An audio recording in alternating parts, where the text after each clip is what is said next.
Welcome to Bridge the Atlantic. We are your hosts, music web designer Ross Barber. And singer-songwriter Marcio. Joining us today is LA-based Danish singer-songwriter Tim Schou. Formerly the frontman of A Friend in London, Tim has done more in the past 5 years than many artists have done in 20. With his band, Tim finished 5th in the 2011 Eurovision Song Contest. He's collaborated with Carly Rae Jepsen and toured Europe with the Backstreet Boys and New Kids on the Block. As a solo artist, Tim has won multiple Danish TV talent shows, performed in musicals, starred in commercials, and most recently signed a publishing deal with Sony ATV. We're excited to welcome Tim to the show and see what we can learn from him. So, hey, Tim, how's it going? Hey, how are you guys? We're good. Well, thanks. Let's start this off right away by you telling us 3 things about yourself that everyone should know. 3 things about me. All right, cool. 1, I'm a people's guy. 2, whatever that ding was, it was kind of like a right. It was kind of like a ding. A people's person. Ding. I'm gonna make that happen every time. Listen to me. Okay. Yeah, Second thing, I'm very, very close to my parents. Where's the ding? I know, right? And 3, music is to me what makes the world go around, and I think music is the answer to world peace. Would you say that music could create a new tomorrow? Definitely. It's a very, very good question. I love it. Are you a Eurovision fan, by the way? Well, it's funny you mentioned that. Yeah, I mean, you could probably say I'm a little obsessed with Eurovision. And Marcio, being a Canadian, is not familiar with Eurovision. So at this time every year, Marcio gets bombarded with Eurovision videos. Cool. This is Yeah. true. Wait. So you're Canadian? I sure am, eh? Amazing. Yeah. I've been touring a lot there. Have you really? Whereabouts? Yeah. We toured Ontario before we joined the Eurovision. So we toured Ontario from 2009 up until we got the offer of going on the Eurovision. No 2011. way. So yeah, I've been around. It's very cool. Ross actually just introduced me to your music recently, and I'm really digging. You have 2 music videos for your solo project, and Ross, which one are we incredibly digging? That gets stuck in our head. Supernova is the one that I love most, but I know you're really digging Goodbye. Well, I'm digging Goodbye too, but then I started really digging Supernova even more because Ross made the point that it will get stuck in your head, and that because of the simple but good, I don't mean this in a bad way, simple chorus melody, you can harmonize into it, and you can keep harmonizing to it. Yeah. And it gets And a you little can make up so addictive. many different ones, and that's what I spent probably about half an hour doing the other day. So thank you for destroying my productivity. But also thanks a lot, man. So Thanks sorry. for that. So sorry, guys. I'll try and write shittier songs in the future. Oh gosh. Don't do that. Don't feel you have to do that. No, please for don't us. do that. Yeah. No. So going back briefly to Eurovision, we won't talk about Eurovision too much, but obviously it's a big thing. For people that don't know what Eurovision is, it's the most watched non-sporting live event in the world, with anywhere between sort of 150 to 200 million viewers. Yeah. So how did you find the experience, and how would you say it benefited you post-contest? I mean, where are you from, anyways, Ross? I'm from Scotland, You're and from I know the UK don't do particularly well these days. Well, I will say this. I mean, Eurovision, first of all, is a very you have to know what you're getting yourself into once you say yes to participate in this kind of show. And it's like that with any show, like any big commercial show that where you get exposure like that much. Because once you go down that road, like, you have to be so smart about how you're going to use all that press and all that exposure, because if you don't follow up on it, the minute the camera stops filming you, you're done. Mm-hmm. That's why all the a lot of X Factor talents and American Idol talents, and like the last 8 years American Idol, like, you haven't seen anyone come out of that show, even for American Idol, which was a really highly respected show. Yeah, it's their last season now, actually. Yeah, exactly. Yeah, they're done. And because they don't know anything about the business. They come on this show like straight from the street, as of like for us, me and my band, we toured like 7 years before that Eurovision thing, and when we got the offer, we were like, okay, we know if we say yes that we're gonna have a lot of trouble coming. First of all, coming from Denmark, being like Denmark, not like that show is not really respected in Denmark. It's not respected in. Well, I mean, UK is probably not, they don't respect it like that, right? No, I say like Sweden, Norway, they take it pretty seriously. Iceland is massive. Yeah, Sweden has a great history with Eurovision, but yeah, so we knew that going into this would be trouble, but we were like, okay, what do we want to use this for? We wanted to use it to showcase our talent in front of 120 million viewers. So when we did the Danish final thing, we were like, okay, if we do this, we better fucking win. Sorry for the swearing. Oh no, don't be sorry. you're fine. We encourage it. All right, and so that was very clear to us that we gotta like blow everyone off the scale because we gotta we can't just go into this and be like, okay, yeah, we're gonna try this. No, we did it to win. So we won the Danish final, got on the show, and we wanted to use that as a platform to go to the US and say, hey guys, we performed in front of 120 million viewers, and obviously the whole thing got us on shows like, with the Backstreet Boys touring Europe, like 20,000 people every night, and we had our own show in Malta in front of 65,000 people. Oh my god! And like when you go to the US with those kind of numbers, they get it, and they don't give a shit about what Denmark, 5 million people, thinks about this show. They don't give a shit if a certain radio station in Denmark closes down on you just because you're in this commercial show, and all of a sudden that many people knows who you are. They just see, okay, so 120 million people has seen this guy's face. Great, we can work with that. Absolutely. So we've benefited a lot from that, and I have, and even just getting on this show with you guys is because of that. So I mean, it's gotten me around in the world, and it still is getting me around. But it's also been closing a lot of doors, let me tell you. Really? That's interesting. So it's interesting because, like you said, you were put in front of 120 million people. That is something that very few people can do, or have the opportunity to have. For some reason, that's when the value drops of you. That's so funny. Like when the words "sell out" come out, or things like that. Have you heard things like that? Well, in my case, because I have been very aware of what I was doing.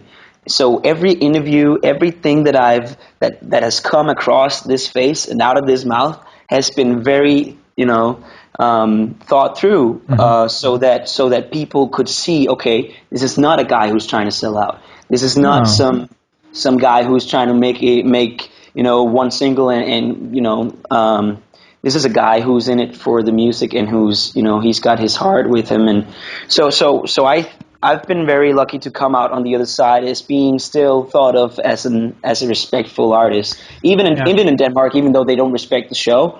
They still, or at least I like to think, and I like to think that they have respect for me. Do you find that there was a difference because that wasn't the first thing you've ever done? Like you said, you toured for 7 years. You're in a band. I'm assuming you've released music. So there's already a precedent there. I think that has a different effect. Because I could, back years ago, I would never think, I wouldn't consider doing a show like that. Now, we've had a few guests on the show that have done these and have just said how much it's actually helped them, particularly if you have already established yourself somewhat, So I feel like you have a chance to be seen in front of that many people. Absolutely. Yeah. But I think, personally, I think it might be more difficult for someone who's never done something before. That's the first thing they've ever done, and that's the only thing people know them for, and that's the only way they've ever gotten people to listen to them. So I think there's a difference.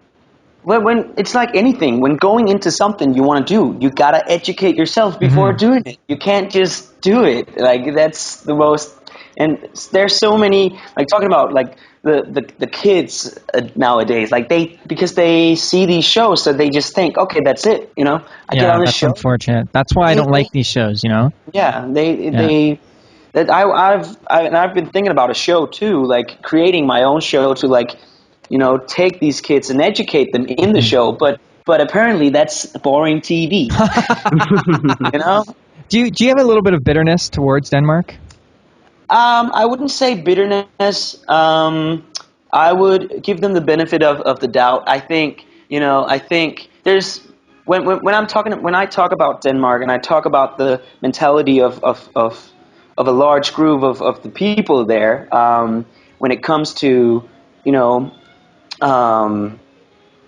people like me having an ego. Like, for me, an ego is not a bad thing, as long as as long as it's a good-hearted ego.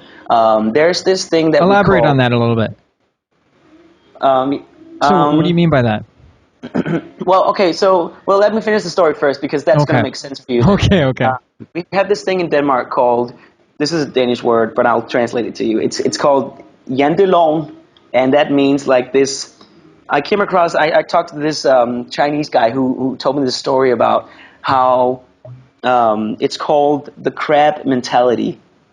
And what that is that, like crabs in a bucket, they try to escape this bucket, and they climb up the bucket one by one. They're trying to get up, and every time there's one crab who's, like, almost there, like reaching the top, what the other crabs will do is they're gonna reach, the legs of the crab that's escaping, and they're pulling them down so that they're on the same level again, because nobody can escape the bucket before the other ones. So instead of actually just climbing on top of each other, so that the one that holds the bucket at first can just, after everybody's, climbed on top of the crab and got out of the bucket, the last one can just, get out of the bucket too. So everybody would be out of the bucket.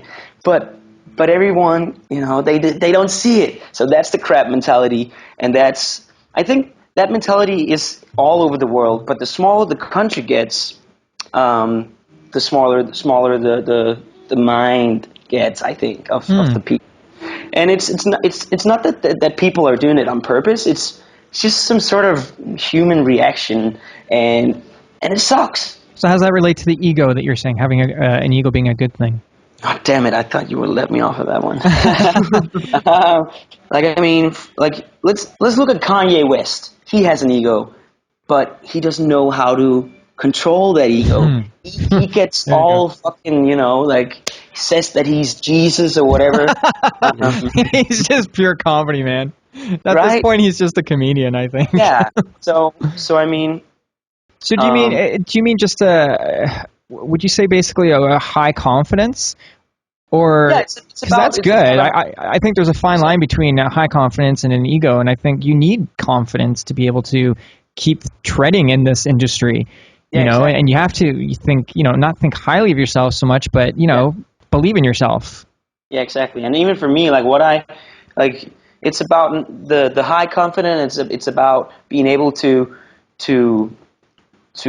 compliment yourself, and at the same time, you can, like, for me, I can throw myself to the ground, just give myself so much shit, but at the same time, I don't have a problem by letting myself know that I'm amazing. I'm really fucking good at what I do, and that's just an awareness of what you do, and the only way you can know that is if you are educated in what you do. And I don't mean going to school, music schools or whatever, just, being in the field and checking out every angle of what you're doing, because that gives you an idea of, okay, where are you in this, I hope that answered your question. Cool, it does.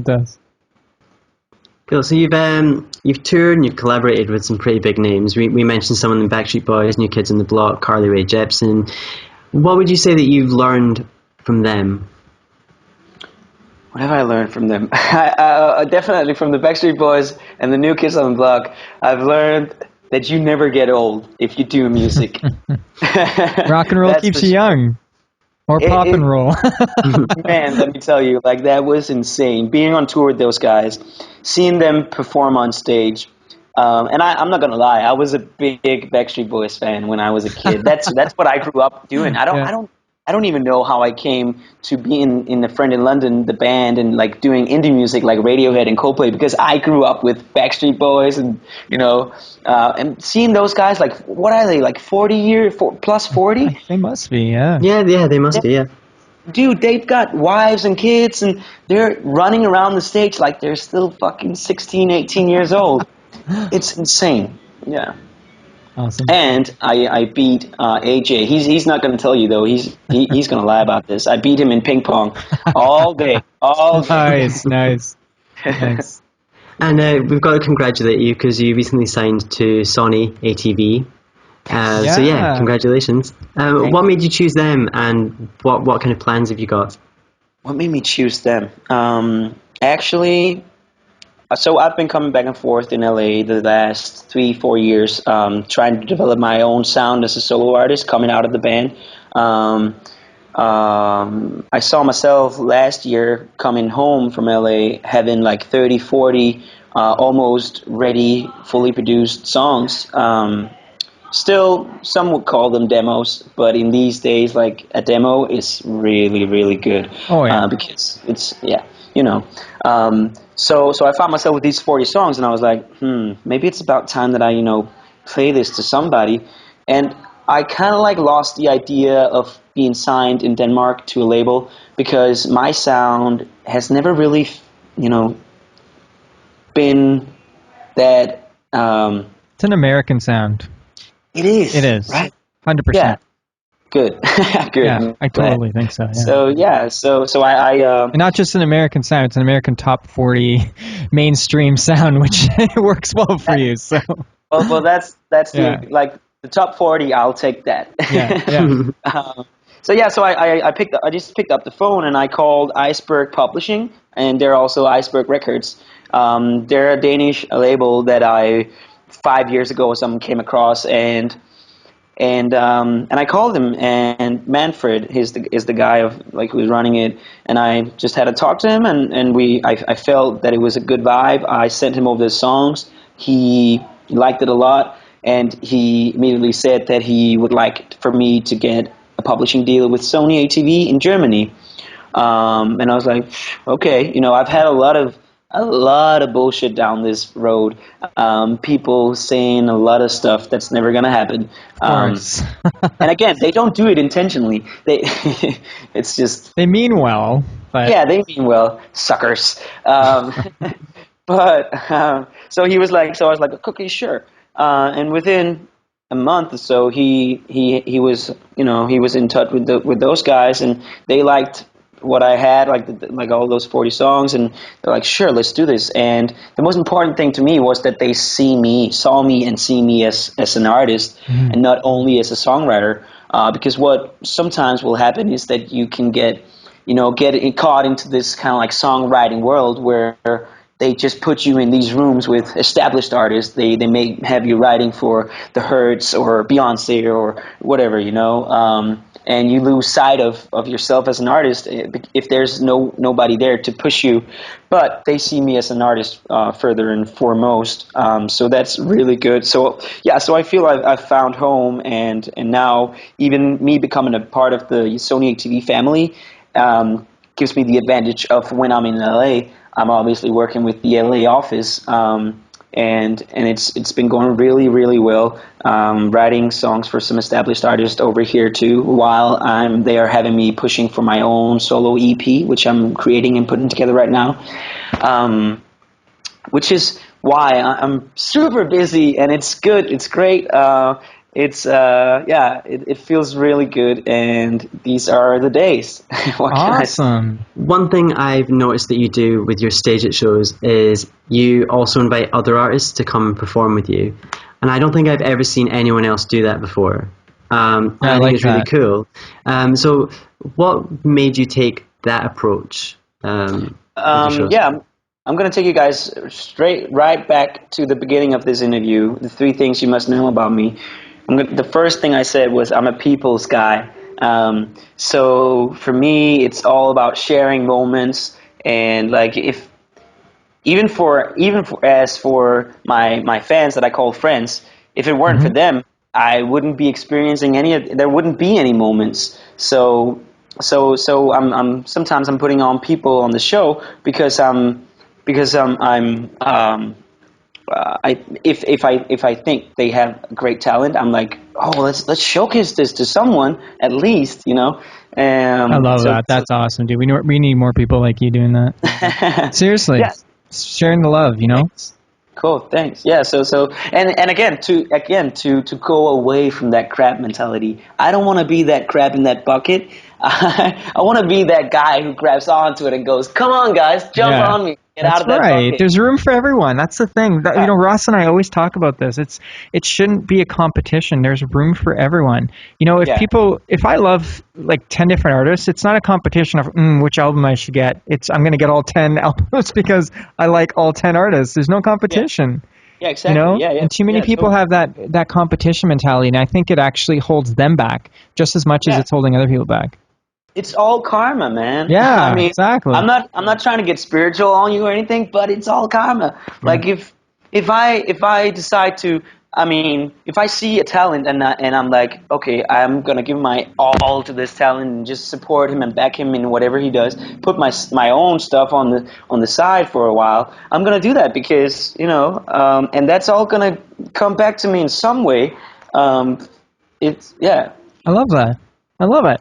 Yeah, we like that. That's what we're like. We do that too. Yeah, I'm exactly the same. That's why we started this show, for Christ's sake. Like, I'm a singer-songwriter myself, and Ross is a music web designer, and we've got our own things going on. And we put a lot into this particular show, which in a lot of ways takes a lot of time away from our own things. But we do it because we want to help showcase artists on all different levels of popularity and just share them with people.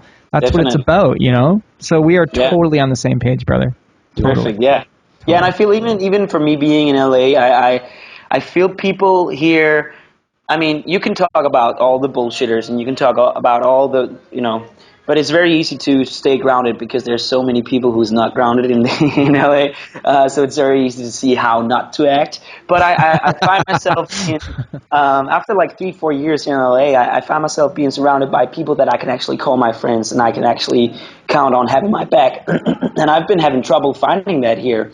So I've been a little worried that maybe this is not, it. But this time around, it really showed me that, wow, if you can find a way to surround yourself with grounded people who has a good heart, this can be a great city to be in. And the business here, like people that, at least the people I work with, are like, we are all helping each other. Like I'm collaborating with other artists too, who's big artists and who has connections and who's trying to use those connections to get higher, but they're not afraid of helping me too. They're not afraid of saying, hey, I got this contact. As in, the typical Danish mentality would be like, nope, they just shut down. They're not going to tell you what connections they have. You know, my man, I love Canada. I live in Canada, but I feel like that is sometimes a similar mentality over here. It's like, I'd like to see more of that brotherhood, or that friendship and that sharing. And it's not just Denmark, and it's not just Canada, it's not just America. It's really, like you said, I think it's a worldwide thing. There's most people are like that. We need more people like us. Yeah, all we can do is put it out there. Put it out there. That's what we're doing right now. The glasses have come on because we're going to do 20 questions. Are you ready? Oh shit! All right. All right. Coffee or tea? Tea. Meat or veggies? Meat. CD or vinyl? Vinyl. Twitter or Facebook? Facebook. Canada or Scotland? Canada. Ah, shit. Damn it. Sorry, bro. You're okay. I've never been to Scotland. Forgive you. That's it. He's been across Ontario. You're coming over. Or maybe I have. Maybe I was on the Backstreet Boys tour. Maybe. Maybe you were. Okay. Copenhagen or Los Angeles? Fuck. Okay, say it again. Say it again. Copenhagen or Los Angeles? Los Angeles, but I miss all my friends and my mom and my dad and all the people I love back in Denmark. Aqua or Alphabet? Aqua, of course. How can you ask? Breaking Bad or House of Cards? Breaking Bad, all day. Indie or major? Major. Good answer. Since you just I know, you want to be careful with that one. That was interesting, huh? Now we've got Battle of the Justins. So Justin Bieber or Justin Timberlake? Justin Bieber. Gamel Dansk or Glog? Oh, Gamel Dansk? yeah. Dansk? So Is that right? Was that a question or? Yeah. Gamel Dansk or Glog? Dansk. Oh, okay, gotcha. one is it? Glurg. He means glurg. Glurg. I'd say Glick, just because I'm a huge fan of Christmas. Is that kind of like eggnog or something? Yeah, definitely. Okay. Yeah, that's Okay. yeah. Friends or Seinfeld? Friends. Celine Dion or Marilyn Manson? Okay, wait, we gotta. Okay, go again. Celine Dion or Marilyn Manson? Celine Dion. Of course. Eurovision, right? Yeah. Hannah Montana or High School Musical? High School Musical, just because I was in it. You were in High School Musical? Yeah, in Denmark on like the stage version, like the musical. Oh, that's awesome. Michael Jackson or Michael Bolton? Michael Bolton. Just say it. Just let it out. Ross is happy about that one. Twerk or work? Work. Ricky Gervais or Ricky Martin? Oh fuck! I don't even know. I forgot who Jiggy Gervais is. He's the comedian, the original guy who did the Office, and you can just say Ricky Martin if that's easier. Is or that the guy? Third Ricky. You can make up your own Oh, Ricky. she moves. Oh, Yeah, baby. that's right. Yeah. Okay, let's go with Ricky Martin for sure. Let's do that. Whale or kale? Oh man, I'm confused because kale. They just like when I rhyme. look at a menu, I'm like, what is kale? Every time, like I'm trying to figure out what is that, and I get it every time, but I always forget. So I would have to go with whale. Bette Midler or the Riddler? The Riddler. And Now this finally, one, last question. you're gonna have to just go with your gut. Yes, your gut feeling. What do you think I've been doing this whole time? Yeah, what are you talking about? He's the only guest so far that's like I know, completely he- on it. I know. Ross or Marcio? Ross. Oh, Yeah. you know that what? I'm was good with decisive. that. He is huge on Eurovision. I'm okay with that. I'm okay. Oh, but you see what I did there, guys? I'm okay. You see what I did there? I made it all good again because I said Canada before. That's right. It's all now good. It's all good. Even without thinking about it, because I'm an all good. all around guy. I come full circle. Yes, perfect. I'm happy with my score. Do you have any advice for aspiring musicians who want to attain the same level of success that you've attained?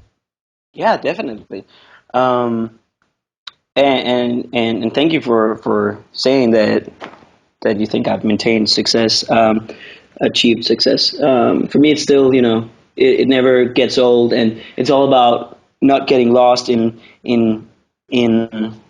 reaching for that goal. It's all about the path that leads you there. Like if you get too much like caught up in, I need to get signed, I need to have this and have that, and just go do what you want to do, because even for me, even if I don't get signed to a major label and get all, I would still be doing what I'm doing right now, which is I'm in the studio working, I'm playing shows, even if it's on StageIt online, I'm still sharing moments with people. And as long as you can just enjoy that time, it doesn't matter where the fuck you're going to end up. Because when you're old and you look back, the moments are not going to change just because you were this world famous dude. It's the same moment because it's a people thing, So the thing so young kids, if they want to do it, like the thing I would do is I would practice a lot, like practice. Then I would get in front of all the people I could, small, big, fat, skinny, judges on a show, anyone really who has an opinion on you and your talent, to get as much feedback on yourself as possible. And if you're not ready to work, and if you're not ready to take the hits, choose another thing. Yeah, I can't tell you how many times I've been down the fucking gutter, how many times I've been wanting to stop. Well, I've never really wanted to stop, but I've been flirting with the because you're so beaten down. Because you're so beaten down. Or I can relate. Yeah. It's not that you ever want to stop. You just feel like. Yeah. Because there's a lot of pressure on you every day, because you got to wake up, you got to invent like yourself all over again every day if you want to stay on top of yourself.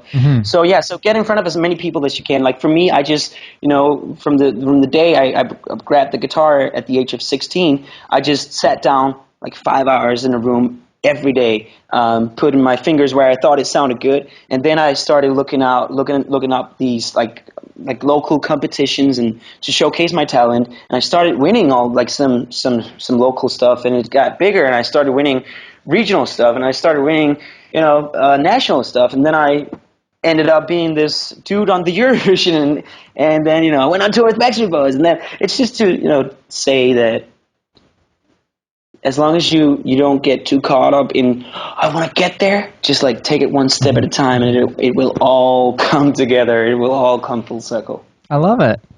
Do you have any recommendations for some music you've been listening to for our listeners and viewers? Oh, I'm so bad at that. Let me get my Spotify. Okay. I know someone that we both like, actually, and I just introduced Marcio to him today. Mads Langer. Yeah, he's great. I pretty much exclusively listened to him for like the last 2 weeks, because I can't get enough of him. He's so good. Man, his voice is insane.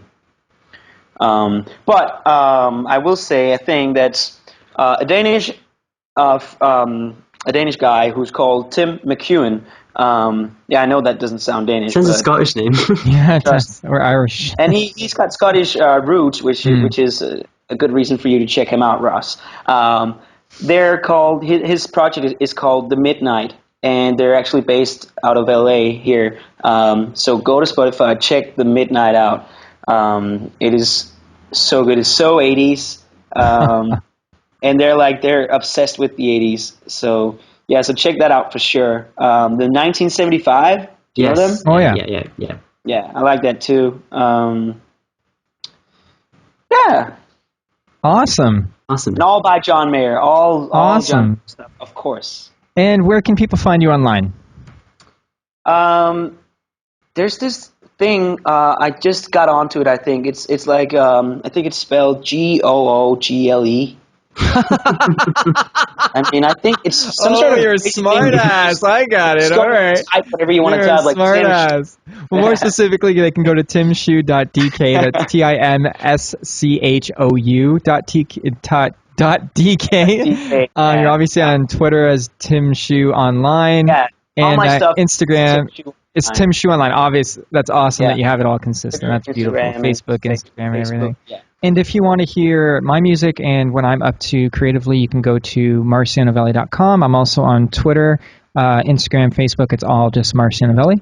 And if you want to see what I'm up to, best place to find me is Twitter. I'm Electric Kiwi, and you can find out more about what I do at electrickiwi.co.uk. Awesome. Thanks so much, brother. This has been such a pleasure. I know especially Ross is a huge fan of the Eurovision, which is where he discovered you. So I think you might have made his day or week or month. Great. Life. Well, let's go with life. Oh wow, jeez. Perfect. Well, you definitely have made the top of the morning for me. That's beautiful. Awesome.